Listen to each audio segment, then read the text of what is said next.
So I'm going to start off this extra part by simultaneously showing you the Master System port of this game and showing you off what makes Tails different from Sonic.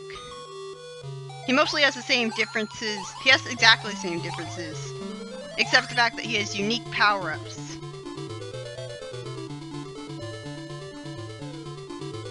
I've heard there are a few graphical glitches with this port, but the major issue I have with it is, again, the slowdown.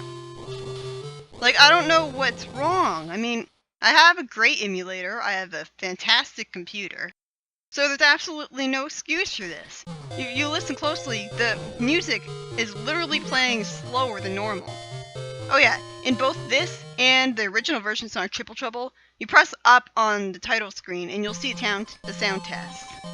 In Sonic Chaos, by doing some weird combination, I don't remember what it is, you can make Sonic do a Hadoken on the sound test. But I've never been able to pull off a Hadoken on purpose in Street Fighter. I think I have to go like a quarter circle, something with the control pad, do a whole bunch of directional inputs, and I'm not sure how you can even get there. I'm not sure how you can get him to do a Hadoken, but whatever. I'm surprised they were able to get away with it, considering it's a... Usually games that reference the Hadoken are made by Capcom. So press down on the title screen mode, and you'll get a really lame time attack mode, where you can only... Apparently you can only play the first level, and doesn't have any enemies in it for some reason. Did I just see the minecart from Sunset Park here? Huh. Yeah, here's a unique power-up to Tails. It allows him to fly really fast and really far while the Rocket Shoes music plays. And then it runs out.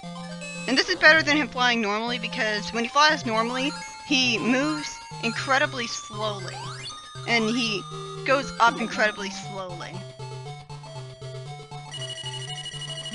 I don't know why the borders around the screen changed colors, because I didn't do that. In fact, I'm not really sure what determines that at all. Just like Sonic, Tails has the mid-air spin. And when he's being launched from a spring, and he holds up an A, then he can actually start flying upwards for a tiny bit before immediately falling back down. So I tried to use that to get up to the checkpoint in Robotnik Winter Zone once, when I missed it, but I wasn't able to get there. Tails' sprites are pretty cute too. And that's so weird, the fire seems to get split apart and penetrate into the border. And the border looks really weird here too. I hope you've noticed by now how slow the music is. And that was a weird graphical glitch on the northwest corner of the screen. Here's his idle animation. He gets tired. I don't know what it is about Tails, he always acts tired when he's in his idle animation, like yawning and stuff.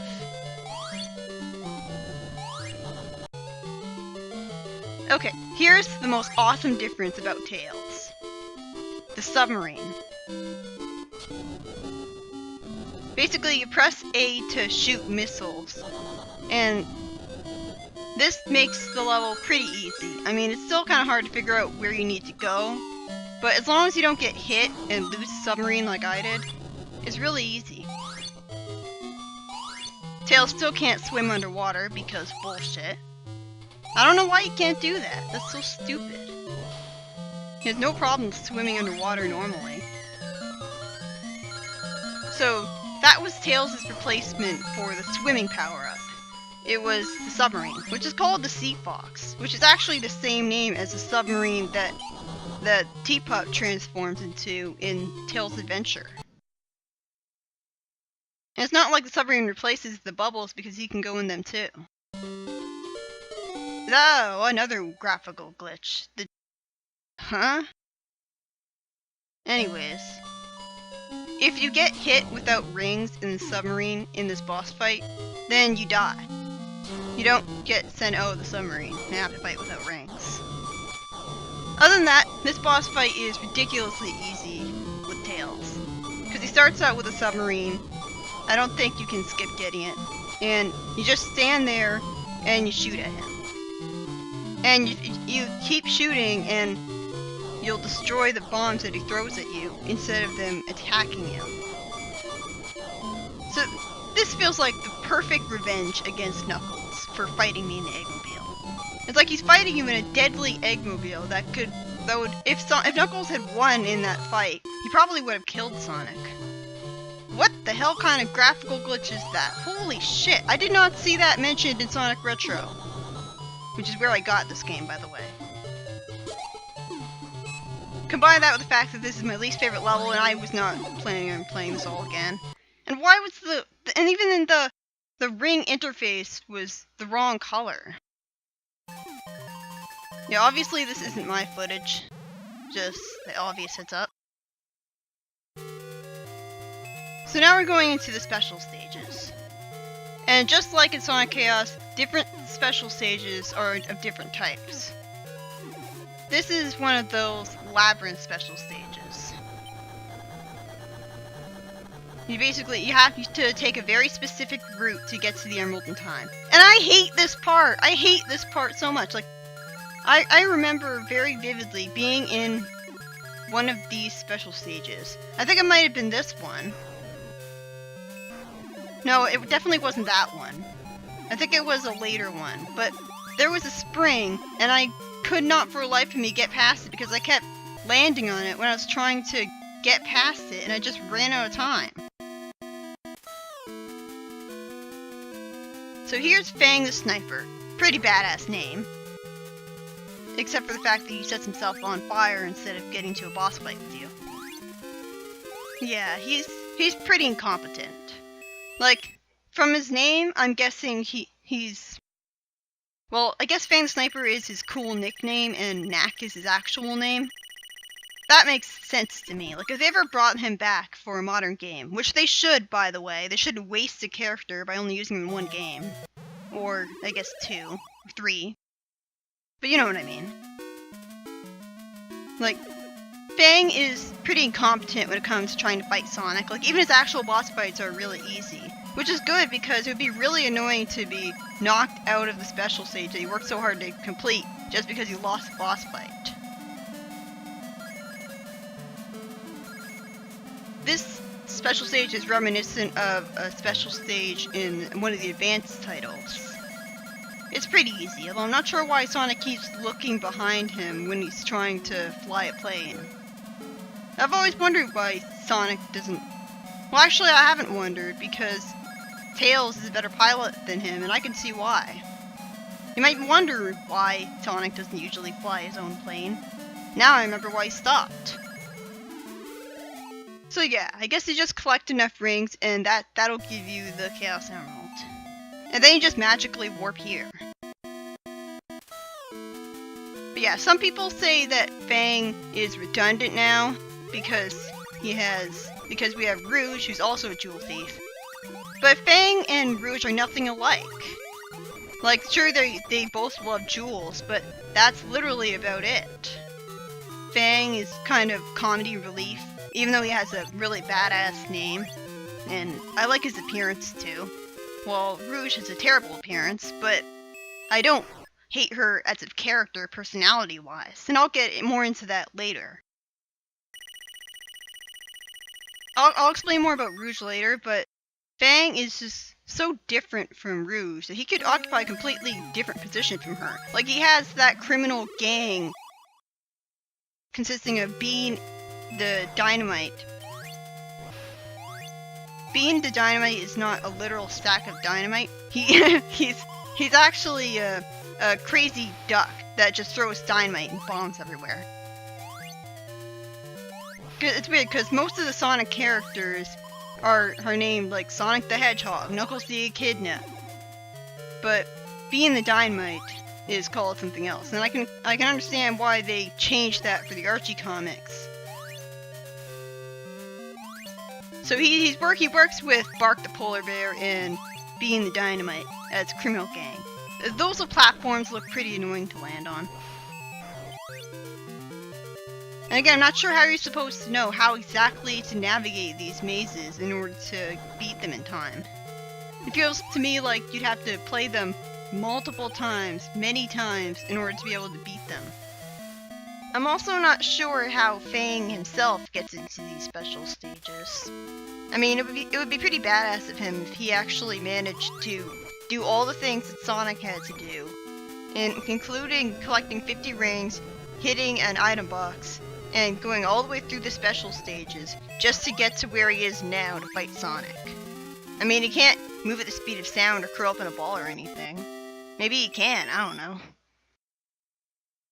Fang is basically a jewel thief that was hired by Eggman to find the Chaos Emeralds, because the plot of this game is that Eggman had a bunch of Chaos Emeralds and he was going to put them in a machine called the Atomic Destroyer, which is why Atomic Destroyer Zone has the name it does. But something went wrong, one of his robots screwed up. The manual is very vague on how exactly the robot screwed up. But anyways, something went wrong and all of the Chaos Emeralds scattered, except for one that Eggman was managed to grab onto in time. And as a result, Eggman decided to hire Fang to get the emeralds. And apparently, Fang doesn't even know that the Chaos Emeralds are magical to begin with. He just thinks they're shiny jewels he can cash in on. How do you not know that? In a universe like Sonic's, do you think that the Chaos Emeralds being so magical would be such a famous thing that there would be constant wars fought over its power, and everyone would know about them? Especially considering that Sonic and Eggman's escapades, I guess, are so worldwide and significant that you think that they would be on the news constantly, that everyone would know about them. So how the hell can people not know that the Chaos Emeralds are magical? What, have they been living under a rock? You think that everyone would know who Sonic is and who Eggman is and how magical the Chaos Emeralds are. This is another pretty easy boss, like, you just jump into him. Only now it's slightly harder because you have to dodge a missile that constantly goes back and forth. And he's constantly laughing. Like, he doesn't even notice that you're jumping into him. And eventually he gets hit by his own missile and he falls. For some reason, Sonic gets covered in sparkles when he does the super peel out. And it doesn't mean anything because he's not invincible or anything. This is yet another game in the 8-bit Sonic games where you don't have all 7 emeralds in the game. Sonic collects 6 of them. No, and Sonic collects 5 of them, and Eggman has the 6th one. And the 7th emerald is nowhere to be seen, but that doesn't necessarily mean that it doesn't exist in the universe of the Game Gear games. It could just be that it's on a different island. Again, Sonic 2 explained the lack of a 7th emerald from before as being that the 7th emerald was on West Side Island the whole time. So, it could very easily just be another situation where Sonic sees most of the emeralds. Most of the emeralds are within Sonic's reach. And Eggman has a 6th one, but the 7th emerald just happens to be too far away. And you know what would really prove that the 8-bit Sonic games weren't canon? If Sonic went Supersonic with 6 emeralds. Or 5 emeralds. If he went Supersonic with less than 7 emeralds, then that would definitely prove that these games aren't canon, because we all know that he goes Supersonic with 7 emeralds.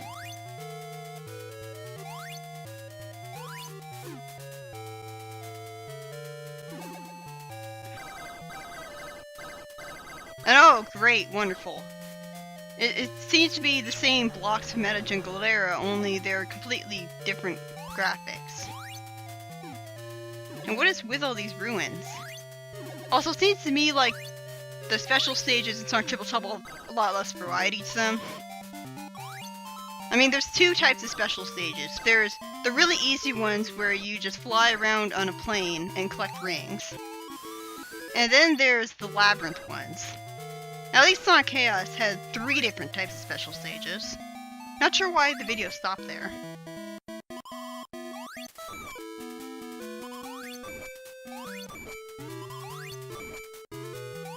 Yay, another pathetically easy boss. You'd expect that thing at the bottom of his Eggmobile or whatever to be a drill that drills into the thing, into the floor. But instead he just falls down. Fun fact, his supposed Eggmobile is called the Marvelous Queen. I guess this is a situation where a guy really loves his vehicle and calls it a she. I never really got that. Why would a vehicle be called a she? I mean, it's not remotely woman-shaped, you know? And then Sonic pounds him into the floor, and somehow he doesn't die of a concussion or oxygen deprivation from not being able to breathe under the floor. And somehow he's at the final boss of the game. It's weird, because when Knuckles failed Eggman, he was imprisoned in a cage so that he couldn't inconvenience Eggman at all.